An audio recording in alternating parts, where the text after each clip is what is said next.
Pull up a chair because we need to talk. Something is happening out there and most people are either not paying attention or flat out refusing to see it. I went to the grocery store today. Nothing fancy, just a quick run to grab some milk, maybe a loaf of bread. You know, the usual fresh stuff you always need topped up. Simple errand. Should have taken maybe 15 minutes tops. But here's the thing. I ended up standing in the pasta aisle for a moment. Not because I needed pasta right then, but because of what I saw. There was a woman standing there, staring at the shelves. And I watched her face just kind of fall. She looked around at all those gaps, all those empty spots where pasta should have been sitting neatly, and she just said it out loud to no one in particular. She goes, "Oh goodness, here we go again." And that hit me. It really did, because she said, "again." That means this isn't new to her. That means she's been through this before and she's watching it happen one more time. And that's exactly the situation we're all in right now, whether we want to admit it or not. The stores are not okay. I want to be straight with you about that. There is stuff on the shelves, sure. I'm not saying the stores are completely bare, but it's not right. There are holes everywhere. There are categories where you just don't find what you're looking for anymore. You walk in hoping for a specific thing, and you walk out with whatever was left. And that's just become normal somehow. We've accepted it. And that's a little scary when you think about it. I drove home after that and I couldn't stop thinking. People are just now starting to notice this. Regular everyday people who aren't preppers, who don't watch channels like this, who don't think about food storage at all, they're starting to see the gaps. They're starting to feel that little knot of worry in their stomach. And when enough people feel that worry at the same time, you know what happens. Panic buying. It happened before. We all remember it. And I'm telling you right now, I believe it's going to happen again. It might not be tomorrow, it might not be next week. But as things continue going the direction they're going, more and more people are going to wake up and rush to the store all at once. And if you aren't already stocked up when that happens, you are going to be stuck fighting over whatever crumbs are left on the shelves. So the whole point of today is this. Why, let's talk about what you should be stocking up on right now, before the rush, before the panic. While you can still find things at relatively normal prices and in somewhat decent quantities. These are the categories I think matter the most. Let's go through them one by one. Dry goods, the foundation of any smart pantry. First up, dry goods, and I cannot stress this enough. If you do nothing else after watching this, please go build up your dry goods supply. This is the backbone of a solid pantry, and there's a really good reason for that. Dry goods last. They store easily, they're cheap per serving, and you can do an almost endless variety of things with them. I'm talking about oats, rice, pasta, flour, cornmeal, lentils, split peas, barley, all of that. These are not exciting foods on their own, but they are the foundation of literally thousands of meals. You can feed a family for a very long time on a well-stocked dry goods supply. Now, flour is one of those things that people always reach for first, and flour is great, but here's the thing. It doesn't have a super long shelf life. White flour typically gives you about a year, maybe a bit more if you store it well. Whole wheat flour is even shorter because of the oils in the bran. So you've got to rotate it, you've got to use it and replace it. But here's a game changer that not enough people talk about. Wheat berries.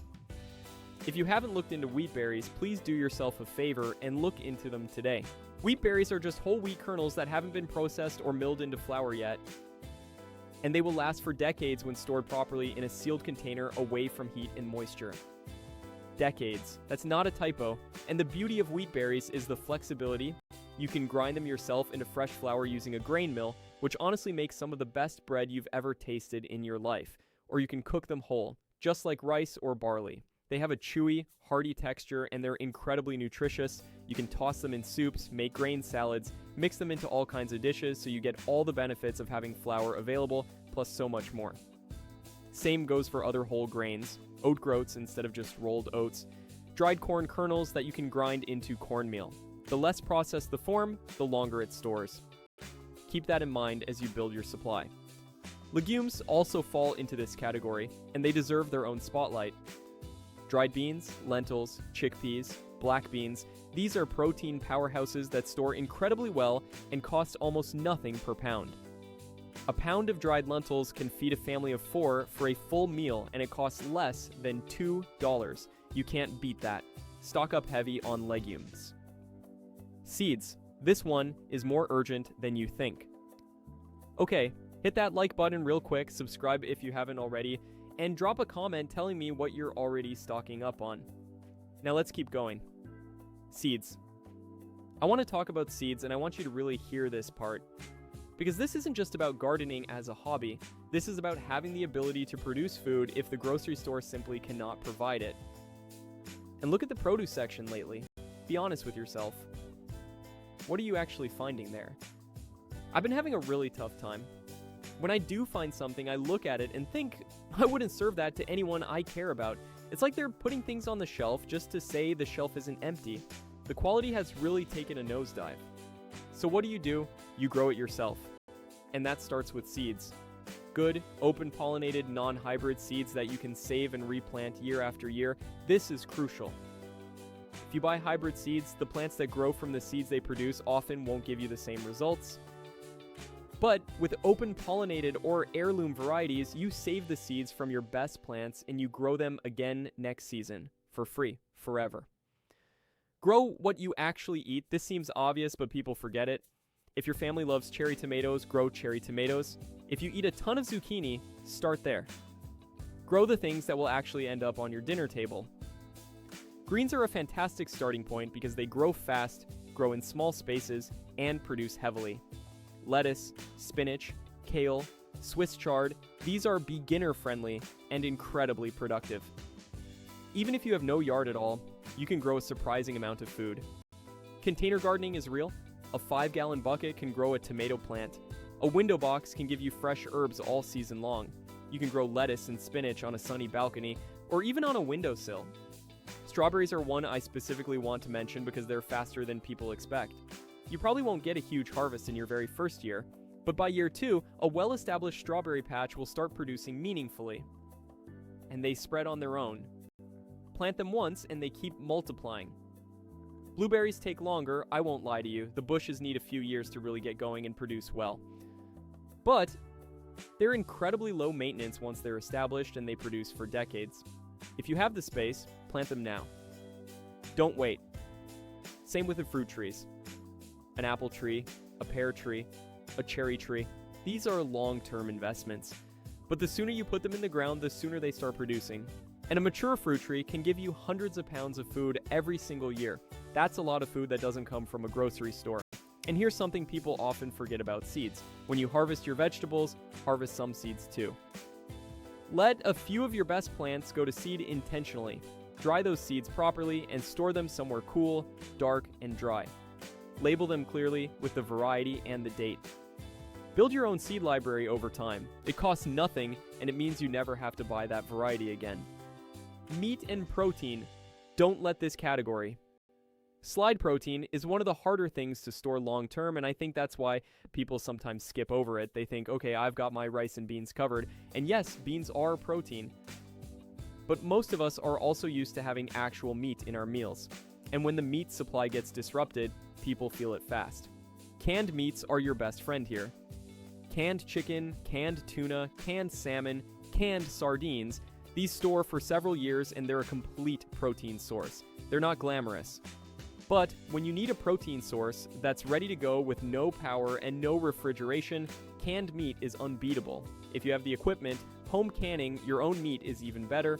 You control what goes into it, no excess sodium, no preservatives, just clean meat in a jar. Pressure canning is the method for meat. You cannot safely water. Bath can meat, so please make sure you're using a pressure canner and following tested recipes. But once you get the hang of it, you can put up a lot of meat in a single afternoon. We do keep meat chickens here on our property. It gives us a fresh supply, and we know exactly how those animals were raised. Not everyone has the space for livestock, I get that. But even in a suburban situation, chickens are often more doable than people think. Many cities now allow small backyard flocks. A handful of hens will give you eggs consistently and provide meat as well. If livestock isn't an option, think about other protein preservation methods. Jerky is one people overlook. Properly made jerky stored in an airtight container can last around a year at room temperature. It's lightweight, portable, and a great source of protein. You can make it with beef, venison, turkey, chicken, really any lean meat. The key is getting it dried thoroughly enough that there's no moisture left to allow bacterial growth. Freeze drying is another option if you have access to a freeze dryer. Freeze-dried meat retains its nutrition almost completely and can last upward of 25 years when stored properly. Yes, the machines are expensive up front, but a group of neighbors or family members could go in together on one. The long-term value is enormous. Fish is often underrated in this category too. If you have access to a body of water and know how to fish, that is a free protein source that doesn't require a trip to the store. Learning basic fishing skills is a genuinely practical thing to do, and it's not complicated to get started. Water. People always underestimate this one. Quick pause. If you're finding this useful, smash that like button, leave a comment below, and subscribe so you don't miss what's coming. Okay, water. Let's talk about it. Water seems like it should be the easiest thing in the world to access. You turn on the tap, and there it is. But there are more ways for your water supply to become compromised or unavailable than most people realize. Contamination events, infrastructure failures, power outages that affect pumping stations. These things happen. And when they do, you need to already have water on hand. The grocery stores in our area are running extremely low on bottled water right now. Distilled water specifically, completely gone. Zero. The shelves are just empty. And this isn't a one-time thing. This has been a recurring problem. The solution isn't to panic and try to hoard cases of plastic bottles. The smarter move is to set up your own water storage and purification systems. Let me walk you through the layers of this. First, stored water. You want a certain amount of water already set aside and ready to use with zero additional treatment needed. How much? A commonly cited number is 1 gallon per person per day as a bare minimum, but that's truly the minimum for just drinking and basic hygiene. For actual cooking, sanitation, and comfortable living, you want much more than that. Think about 3 to 4 gallons per person per day as a more realistic target. Large water storage containers, the kind meant for emergency water storage, are ideal for this. Food-grade barrels, stackable containers, all of these work. Store them somewhere cool and out of direct sunlight. Rotate your supply periodically if you're using plain tap water to store. Second layer, distillation. You can distill water at home, and it's much simpler than it sounds. You don't need fancy equipment. A pot, a lid, some tubing, and a collection container is really all it takes at the most basic level. You just boil the water, collect the steam, and let it condense back into liquid form. What you end up with is very clean water. I've done a whole video on this if you want to check it out. It takes a bit of time, but there's almost no hands-on work involved. Just get it going and check on it occasionally. Third layer, filtration. A good water filter gives you the ability to take water from a questionable source, a stream, a pond, a rain barrel, and make it safe to drink. There are some excellent gravity-fed filter systems on the market that require no electricity and can process large amounts of water. These are worth every penny for peace of mind. Fourth layer, collection. Rain barrels are something more people should look into. If local regulations allow it in your area, collecting rainwater from your roof is essentially free water. You can store a significant amount and use it for gardening, cleaning, or run it through a filter for drinking water. Knowing where local streams, ponds, or other natural water sources are near your home is also smart. You don't have to use them today. But you want to know they exist. Fuel and energy. Don't get caught in the dark. This is a category that catches a lot of people off guard. We are so used to just flipping a switch that we don't think about what we'd do if the switch stopped working. And let me be real with you. With the way energy costs are going, with inflation doing what it's doing, electricity becoming unaffordable for a growing number of households is not a far-fetched scenario. It could happen.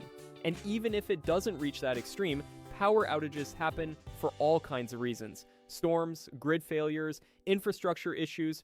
Being prepared for no power is just smart. So let's think through this category. Heating first. If you heat your home with electricity or natural gas, what's your backup plan? Do you have a wood stove, a propane heater? Even a good quality indoor safe kerosene heater can make an enormous difference in keeping a small space warm during a power outage in winter. Know what your options are before you need them. Firewood is one of the most underrated preps out there. If you have any kind of wood stove or fireplace, having a solid seasoned wood supply is genuinely priceless during a cold snap with no power. Seasoned wood means it's been drying for at least a year, ideally longer. Green or freshly cut wood burns poorly and puts out a lot of creosote. Plan ahead on this one. Cooking fuel matters just as much. If your stove is electric and the power goes out, what do you cook on? A propane camp stove is an easy and affordable solution. Stock up on propane canisters or have a larger propane tank if that's your setup. A rocket stove or a wood-fired outdoor cooking setup is another option and uses almost no fuel to produce a lot of heat for cooking. Now, lighting. This is something people often don't think about until they're stumbling around in the dark looking for a flashlight with dead batteries. Oil lamps are wonderful for extended outages. They give off good light, run on lamp oil or even cooking oils in a pinch. And they're completely off-grid. Stock up on lamp oil and extra wicks. Candles are another great option, and here's something cool. If you have solid fats on hand, like lard, coconut oil, or other shelf-stable fats, you can make your own candles and oil lamps. It's a traditional skill that's surprisingly easy to pick up and incredibly useful to have. Matches and lighters. Stock way more of these than you think you need. They're cheap, they store forever, and they are one of those things that you simply cannot do without. If your budget allows, solar power options are worth looking into. Even a modest solar panel setup with a battery bank can keep your lights on and your phone charged during an outage. Small, portable solar generators have become much more affordable in recent years. They're not going to run your whole house, but they can power essential devices and lighting. If this is helping you think through your preps, drop a like, leave a comment with your biggest concern right now, and subscribe. Let's keep going. Preservation equipment, get it before everyone else does. Here's something I feel strongly about. The moment the average person really wakes up to what's happening with the food supply, preserving equipment is going to fly off shelves. I mean gone. Vanished. And it's not something that gets restocked overnight. I'm talking about pressure canners, water bath canners, mason jars, and lids. Especially the lids. Rings are reusable. But the flat lids with the sealing compound, those are single use and they're what actually creates the seal that keeps your food safe. Stock up on lids. Seriously. Go buy extra lids right now. They store forever and they're cheap. Mason jars themselves are worth having in abundance. They're incredibly versatile. So you can can food in them, obviously, but you can also use them for dry storage, for fermenting, for sprouting, for organizing. The uses are almost endless. Buy them at thrift stores, yard sales, wherever you can find a deal. Wide mouth jars are generally more versatile than regular mouth.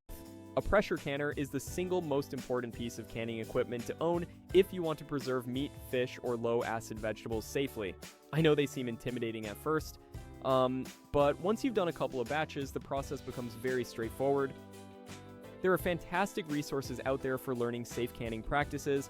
The National Center for Home Food Preservation is a great free resource. Follow tested recipes and you'll be just fine. Dehydration is another preservation method everyone should have in their toolkit.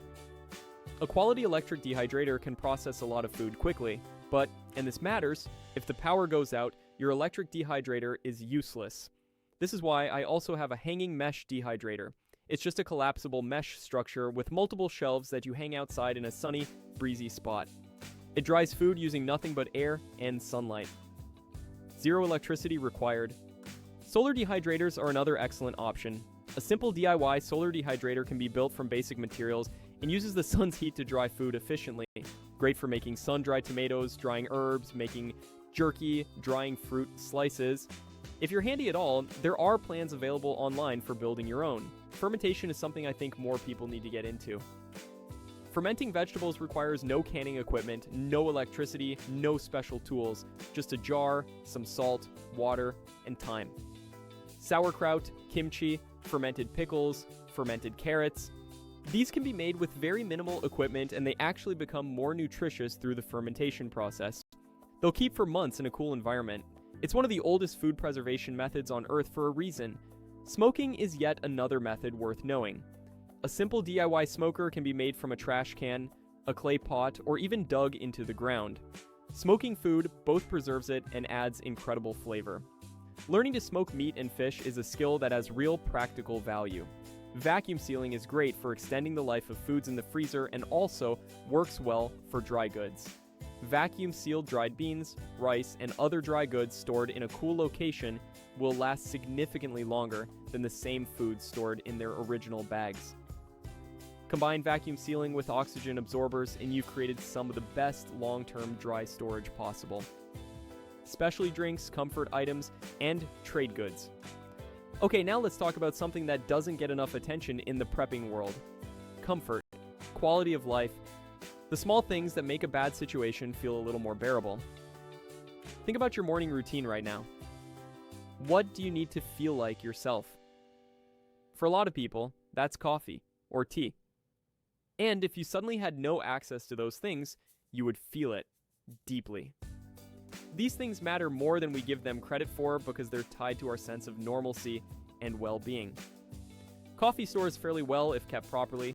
Whole beans last longer than ground coffee. Vacuum-sealed whole beans in a cool, dark location can stay good for a year or more. Green, unroasted coffee beans store even longer, years, and can be roasted at home in a cast iron pan or a basic roaster. If coffee is a big part of your life, this is worth looking into. Tea is possibly the easiest thing to stockpile of all. Dried tea leaves last for years, they're lightweight, they take up very little space, and even if the quality degrades slightly over time, it's still perfectly drinkable. Stock varieties you enjoy and include some herbal options that also have health benefits. Chamomile, peppermint, elderberry, echinacea. These aren't just pleasant to drink, they have genuine medicinal value. Sweeteners are another must. Sugar lasts indefinitely when kept dry and sealed. Honey is even better. It genuinely never goes bad and has antibacterial properties on top of everything else. Raw honey especially is a powerhouse. Stock as much as you reasonably can. It's a sweetener, a wound treatment, a cough remedy, and a trade item all in one jar. Powdered creamers, powdered milk. These let you continue making coffee and cooking normally, even without refrigeration. They're not the same as fresh dairy. No one is claiming otherwise. But they get the job done and they store well. Flavoring for water. This sounds minor until all you have to drink is plain water day after day. Crystal Light packets, electrolyte powders, drink mixes. These are small, lightweight, and make a significant difference in morale, especially for kids. Alcohol. I'm going to be straight with you here. Whether you personally drink alcohol or not, having alcohol on hand is smart. If you do drink, this one is obvious. Stock what you enjoy, because in a prolonged stressful situation, that evening glass of wine or that beer at the end of the day becomes genuinely important to mental health. In a crisis, vices get prioritized. People will seek these things out. But even if you're completely sober, alcohol has enormous value. It's a trade item. In a barter economy, alcohol is essentially currency. It's also useful for medicinal and sanitation purposes. High-proof spirits can be used for wound cleaning and as a disinfectant. Stock some, even if you never plan to drink it. Other comfort and trade items worth stocking include tobacco products if that's relevant to you or your community, good chocolate which stores longer than most people think, hard candies, and comfort foods that you and your family specifically enjoy. Morale matters. Don't dismiss this category as trivial. Hygiene and medical supplies, absolutely non-negotiable. Real quick, if this is valuable to you, hit like, subscribe, and comment below. I read every single one. Now let's finish strong. This is a category that is often overlooked because it feels less dramatic than food. But let me tell you something. When hygiene supplies become scarce, health deteriorates fast. And when medical supplies aren't available, small problems become big ones. Soap is absolutely foundational. Bar soap, liquid soap, hand sanitizer, stock all of it. Soap and clean water prevent the spread of disease more effectively than almost anything else. In a situation where medical care might be hard to access, preventing illness in the first place is everything. Feminine hygiene products. If anyone in your household needs them, make sure you have a very substantial supply. They take up space, but they're non-negotiable. Reusable cloth options or menstrual cups are worth looking into as well, since they eliminate the need to constantly resupply. Toilet paper. Do I even need to say it? We all learned this lesson already. Stock it, rotate it, keep a big supply, and no alternatives. Bidet attachments are cheap, attached to any standard toilet, require no electricity, and eliminate your dependency on toilet paper entirely. First aid supplies deserve their own serious attention. A well-stocked first aid kit should include more than just band-aids. You want gauze, medical tape, antiseptic, tweezers, scissors, elastic bandages, a tourniquet, a CPR mask, cold packs, and anything specific to your family's needs. Stock over-the-counter medications too. Pain relievers, antihistamines, anti-diarrheal medicine, antacids. These will become hard to find and valuable when people really start panic buying. Prescription medications are trickier, but don't ignore them. Talk to your doctor about getting a slightly extended supply. Some doctors will work with you on this.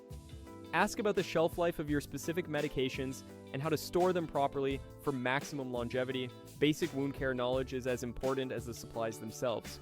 Take a first aid course. Learn how to close a wound properly, how to recognize signs of infection when something is serious enough to require real medical attention. This knowledge costs nothing but time, and it could genuinely save a life. Tools and practical skills.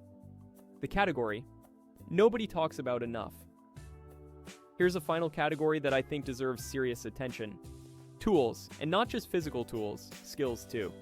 A person with strong practical skills and basic hand tools can accomplish things that no amount of stored supplies can replace. Knowing how to fix things, build things, grow things, and repair things makes you genuinely more resilient and more valuable to your community. Basic hand tools should be on your shopping list if you don't have them. A good quality hammer, a set of screwdrivers, pliers, a handsaw, a level, a tape measure. These allow you to make repairs without depending on power tools, and they don't require electricity to operate.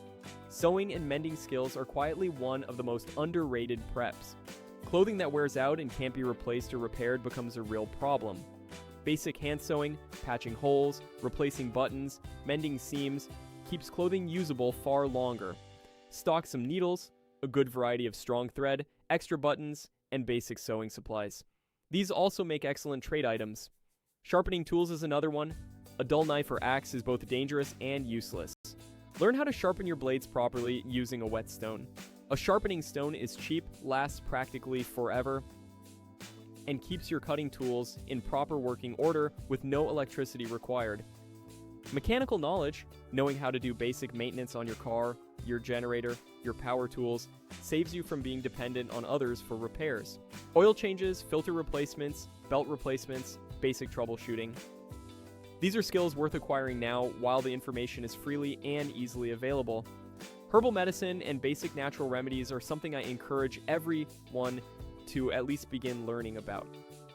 I'm not saying abandon modern medicine, but knowing how to use calendula for wound healing, how to make elderberry syrup for immune support, or how to use ginger root for nausea gives you additional options when conventional medicine isn't accessible or affordable. The people around you. The hardest part of all. This. Let me take a moment to talk about something a little different, because I think about this a lot. We can stock our pantries, we can learn our skills, we can do everything right on our own end. And then, there are the people we love who just don't see it. I hear this constantly from viewers. My husband thinks I'm overreacting, my parents think I've gone off the deep end, my friends change the subject, and it is genuinely painful to watch people you care about sleepwalk through something that feels incredibly obvious to you. Here is what I have come to accept. You cannot force awareness on someone who is not ready for it. You can plant seeds. You can share information calmly and without drama. You can mention it once, maybe twice. But you cannot drag someone into preparedness against their will. It doesn't work that way, and pushing too hard often just makes them more resistant. What you can do is prepare in a way that gives you a little buffer for the people you care about. If you can stock a little extra, do it. Not to the point of straining your own resources, but having a bit extra to share with family when they suddenly realize things are worse than they thought. That's a loving thing to do if you can manage it. And don't underestimate the power of leading by example quietly. When your pantry is full and theirs is empty, they notice. When you remain calm during a shortage because you don't need what's missing, they see that. You don't have to lecture anyone. Just let your preparedness speak for itself over time. The hardest truth is that some people will only wake up when it's already uncomfortable for them. That's just human nature. Our job isn't to make everyone see what we see. Our job is to take care of our own households and be in a position to help if and when we're able to. Putting it all together. Your action plan. Starting today.